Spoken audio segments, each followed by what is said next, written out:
అయోధ్యలో నేను దారుణంగా నా మనీ అయితే వేస్ట్ చేసుకున్నానండి. వీల్ చైర్ में जाने के लिए फ्री है और पैसा लगता है. पैसा लग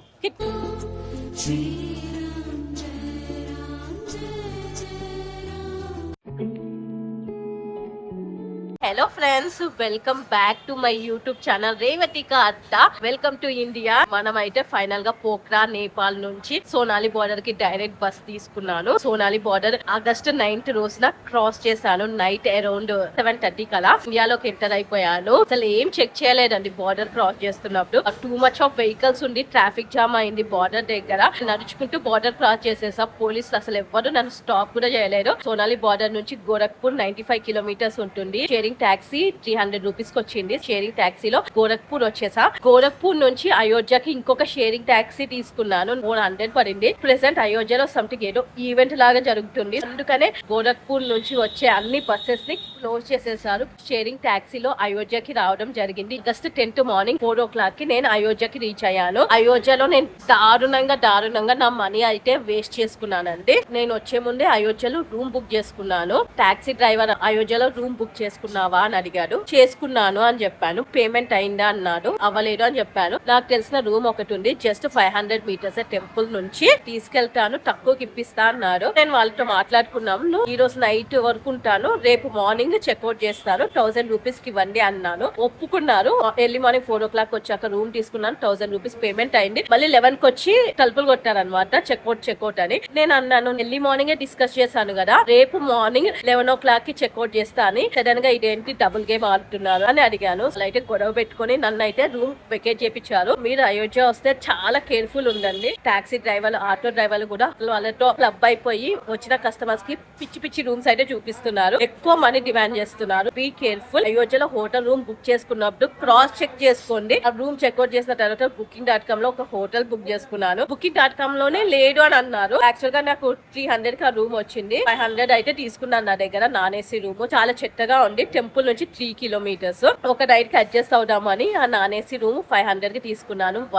వరస్తుందండి. అయోధ్య వచ్చినప్పుడు హోటల్ రూమ్స్ విషయంలో చాలా కేర్ఫుల్ ఉండండి. గట్టిగా మోసం చేస్తున్నారు. రెడీ అయిపోయాను. ఫస్ట్ అయితే రామ్ మందిర్ కి వెళ్దామని స్టార్ట్ అయ్యాను. సో బాగా ఆకలేస్తుంది. టైం ఎంత అయింది అనుకుంటున్నారా? 1:23 అవుతుంది. నేనైతే ఇక్కడ ఒక చిన్న హోటల్ కి వచ్చా. రోటీ ఆర్డర్ ఇచ్చా, అలానే సబ్జీ, ఆలు టమోటా సబ్జీ తినేసి రామ్ జన్మభూమి రామ్ మందిర్ కి వెళ్ళిపోతాం. ఈ రెస్టారెంట్ లో అయితే నేను ఫుడ్ తిన్నాను. ఫుడ్ టేస్ట్ బానే ఉంది. హాఫ్ ప్లేట్ నేను ఆలు టమాటర్ కూర తీసుకున్నాను. 4 చపాతీలు 100 రూపీస్. 100 కి మన లంచ్ అయితే అయిపోయింది. సో ఇప్పుడు మనం రామ్ మందిర్ కి వెళ్ళాలి. 200 మీటర్స్ నడిస్తే రామ్ మందిర్ వస్తుంది. నడవలేని వాళ్ళ కోసం ఇలా వీల్ చైర్స్ కూడా ఉన్నాయి. వీల్ చైర్ में जाने के लिए फ्री है और पैसा लगता है. पैसा लग कितना है? यहाँ से वहाँ 100 रुपये. 100 రూపాయ. అచ్చా. ఇక్కడ నుంచి టెంపుల్ వరకు వెళ్ళడానికి 100 రూపీస్. 100 మీటర్స్ నడిచిన తర్వాత శ్రీరామ్ జన్మభూమి అయోధ్య శ్రీరామ్ మందిర్ కి అయితే వచ్చేసాను. రోడ్డు మీద క్రౌడ్ బాగానే ఉన్నారు. క్రౌడ్ చూస్తున్నారు కదా ఎంత గట్టిగా ఉన్నారు. సో అలానే ఆ క్రౌడ్ మధ్యలో నిలబడి లోపలికి అయితే వెళ్ళాను. ఇదే మెయిన్ శ్రీరామ్ మందిర్. ఇక్కడి వరకు మాత్రమే మొబైల్స్ అలో చేస్తారు. దీని తర్వాత మొబైల్స్ అయితే అలో చేయరు. చెప్పుల్స్ ఫ్రీగా పెట్టుకోవచ్చు. చెప్పుల్స్ కౌంటర్ సపరేట్ ఉంటుంది, లాకర్ సపరేట్ ఉంటాయి. సో మనము శ్రీరాముడి దర్శనానికి వెళ్తున్నప్పుడు మొబైల్ ఫోన్స్ తీసుకెళ్ళకూడదు, లాకర్ లో పెట్టుకొని వెళ్ళాలి. Mobile phones, electronic items, Bluetooth, mic, power banks, chargers, adapters, wires అన్ని లాకర్ లో పెట్టుకొని వెళ్ళిపోవాలి. ఓన్లీ మనీ మాత్రమే తీసుకెళ్లొచ్చు. జ్యువెలరీ కూడా లాకర్ లోనే పెట్టుకొని వెళ్ళాలి. అయోధ్య శ్రీరామ్ మందిర్ కి వచ్చినప్పుడు మొబైల్స్ అయితే అలౌ చెయ్యరు. మొబైల్స్ లాకర్ లో పెట్టుకొని దర్శనానికి వెళ్లాల్సి ఉంటుంది. దర్శనం తర్వాత బయటికి వస్తున్నప్పుడు ఈ బ్యూటిఫుల్ దృశ్యం అయితే చూసాను.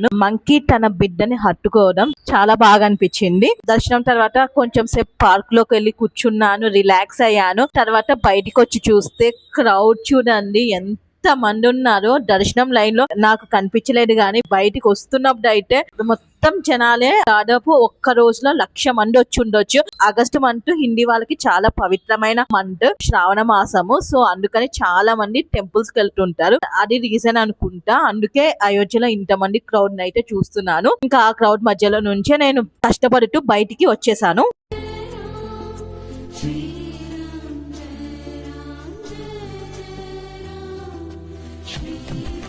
జై శ్రీరామ్. శ్రీరాముని దర్శనం కంప్లీట్ చేసేసుకున్నాను. Very happy. కానీ క్రౌడ్ ఒక్కసారి చూడండి ఎంత మంది ఉన్నారు. చాలా మంది క్రౌడ్ ఉన్నారు. టెంపుల్ లోపల కనిపించలే గానీ ఇక్కడ అయితే టూ మచ్ ఆఫ్ క్రౌడ్ ఉన్నారు. మాక్సిమం అందరూ నార్త్ ఇండియన్స్. టెంపుల్ అయితే చాలా బాగా మెయింటైన్ చేస్తున్నారు. ఫ్రీ దర్శనం నాకు అర్ధ గంటలో అయిపోయింది ఫ్రెండ్స్. ఈ డ్రింకింగ్ వాటర్ ఫెసిలిటీ ఉంది, free washrooms, free locker system, చెప్పులు కూడా ఫ్రీగా పెట్టుకోవచ్చు, అన్నదానం కూడా ఉంది. చాలా బాగుంది. టెంపుల్ ని బాగా మెయింటైన్ చేస్తున్నారు. శ్రీరాముడి మందిరే కాకుండా గణేష్ టెంపుల్, ఇంకా చాలా చిన్న చిన్న టెంపుల్స్, మహర్షులకి ఋషులకి కూడా చాలా టెంపుల్స్ కట్టారు. అలానే జటాయు పక్షికి ఒక సపరేట్ పార్క్ లాగా కట్టారు. అయోధ్య శ్రీరామ్ మందిర్ చాలా బ్యూటిఫుల్ గా తయారైంది. నేను అయోధ్యకి రావడం ఇది సెకండ్ టైం. నాకు ఫీవర్ వచ్చింది ఫ్రెండ్స్, సో అందుకని నేను ఏం తిరగలేకపోతున్నాను. సో ఓన్లీ శ్రీరామ్ మందిర్ మాత్రమే చూసాను. మంచిగా రెస్ట్ తీసుకున్నాను దర్శనం తర్వాత. సో ఇప్పుడు మళ్ళీ 9 o'clock మళ్ళీ టెంపుల్ కి నేను వెళ్ళాలి.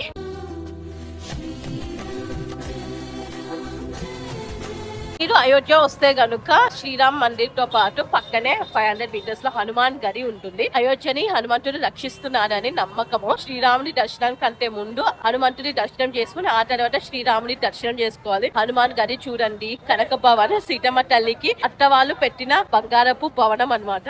సో అది కనక భవన్ ప్యాలెస్ ఒకటి. దశరథ్ మహల్, చిన్నప్పుడు శ్రీరాముడు పుట్టి పెరిగింది దశరథ్ మహల్ లో.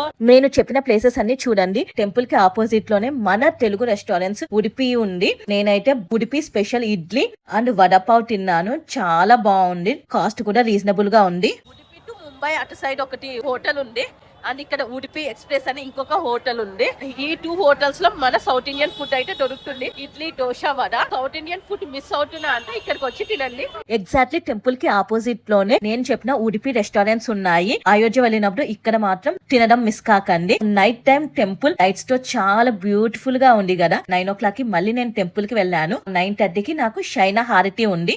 ఆన్లైన్ లో బుక్ చేసుకున్నాను. నైట్ శయన హారతి తర్వాత టెంపుల్ కి ఆపోజిట్ లో ఉన్న ఒక చిన్న హోటల్లో మిక్స్డ్ వెజ్ కర్రీ, 3 రోటీలు తిన్నాను. మీరు కూడా షైన్ హారతి గానీ మార్నింగ్ జరిగే 2 హారతులు ఫ్రీగా అటెండ్ అవ్వాలి అనుకుంటే నేను కింద వెబ్సైట్ ఐడి మెన్షన్ చేశాను. ఆ వెబ్సైట్ లోకి వెళ్ళి మీరు అడ్వాన్స్ గా బుక్ చేసుకోవచ్చు. తత్కాల్ బుకింగ్ కూడా ఉంటుంది. 12 hours బిఫోర్ బుక్ చేసుకోవాలి. Dinner cost 215. టైం అయితే ఇప్పుడు ఆల్మోస్ట్ 10 to 12 అవుతుంది. షైన్ హారతి అయితే కంప్లీట్ చేసుకుని బయటకు వచ్చేసరికి 10:30 PM అయింది. 9:30 to 10 వరకు షైన్ హారతి ఉంటుంది. ఆన్లైన్ లో టికెట్స్ బుక్ చేసుకోవచ్చు షైన్ హారతిని. లేకపోతే స్పెసిఫిక్ టైమింగ్స్ లో టెంపుల్ దగ్గరికి వెళ్తే అక్కడ కూడా తీసుకోవచ్చు షైన్ హారతి టికెట్స్. మీరు షైన్ హారతి ఆన్లైన్ లో బుక్ చేసుకుంటే బెస్ట్. ఎందుకంటే ఆఫ్లైన్ అంటే పెద్ద లైన్ ఉంటుంది. నేనైతే ఆన్లైన్ లో బుక్ చేసుకున్నా. నాకు ఇమీడియట్ గా దొరికింది. ఫ్రీ ఆఫ్ కాస్ట్ లో నేను షైన్ హారతి అటెండ్ అయ్యాను. షైన్ హారతి ఏదైతే PDF ఫైల్ వస్తుందో అది ప్రింట్అవుట్ తీసుకోవాలి. చెక్కింగ్ అప్పుడు PDF ఫైల్ చూపించాలి, ప్లస్ ఆధార్ కార్డ్. ఈ 2 కంపల్సరీ క్యారీ చేయాలి. టెంపుల్ లోపలికి వెళ్తున్నప్పుడు ఎలక్ట్రానిక్స్ ఐటమ్స్ అన్నిటిని లాకర్ లో పెట్టి వెళ్ళిపోవాలి. నేను మైక్ పెట్టడం మర్చిపోయాను. నా బ్యాగ్ లో ఉండిపోయింది. సో మళ్ళీ రిటర్న్ వచ్చి మైక్ పెట్టి ఆ తర్వాత షైన్ హారతికి వెళ్ళాను. అప్పటికి ఆల్మోస్ట్ షైన్ హారతి కంప్లీట్ అయిపోయింది. ఎలక్ట్రానిక్స్ ఐటమ్స్ అన్ని లాకర్ లో పెట్టుకొని ఆధార్ కార్డు, షైన్ హారతి జిరాక్స్ కాపీ తీసుకొని వెళ్ళాలి. చెక్కింగ్ అయితే చాలా గట్టిగా చేస్తున్నారు. ప్రతి దగ్గర 5-6 times చెక్ చేసిన తర్వాత అప్పుడు టెంపుల్ లోపలికి పంపిస్తున్నారు.